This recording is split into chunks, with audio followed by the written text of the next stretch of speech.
Lapu-Lapu City nakadawat og dako-dakong allocation sa Pfizer vaccine karong simana. Samtang dipid Lapu-Lapu midasig sa mga magtutudlo nga magpabakuna na aron na maandam na pagbukas sa ang klase. Si Luan Mirondina adunay live report. May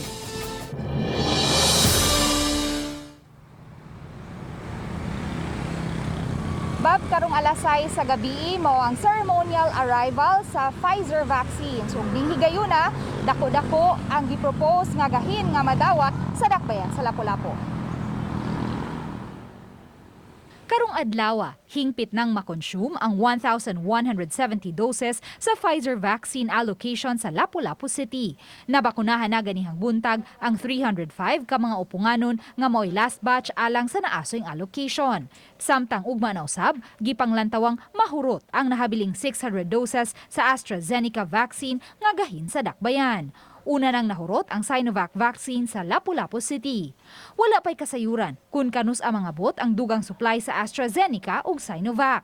Apan ang good news, kay karong adlaw maabot ang mga Pfizer vaccines. Natay madawat na Pfizer na 11,000 ka vaccine. Yeah, for Lapu-Lapu. Wapanay labot sa atong Sinovac. We will know the Sinovac this afternoon kung pila ang sa Lapu-Lapu. Subay niini, nagtinguha karon ang City Health Office sa pagpangita og ultra-low freezer nga mo'y butangan sa Pfizer allocation sa dakbayan.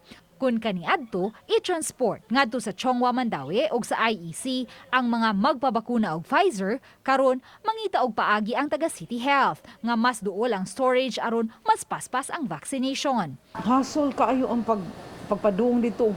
Hassle gyud kay namay uban gani nga no show gani. Wala sila kay hassle gani.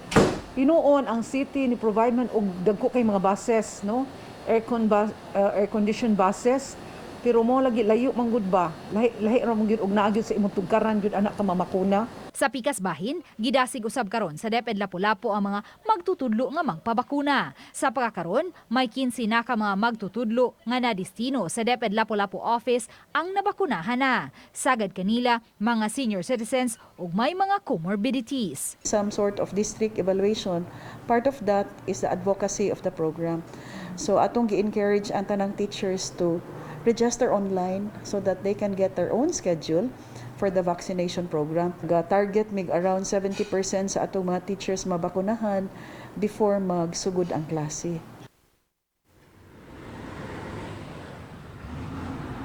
Bab, karong Lunes, gikatakdang buksan na ang duha ka mga dagkong vaccination center sa dakbayan sa Lapu-Lapu nga mao ang Hoops Dome ug ang City Auditorium. Bab, daghang salamat Luan Mirondina sa imong live report.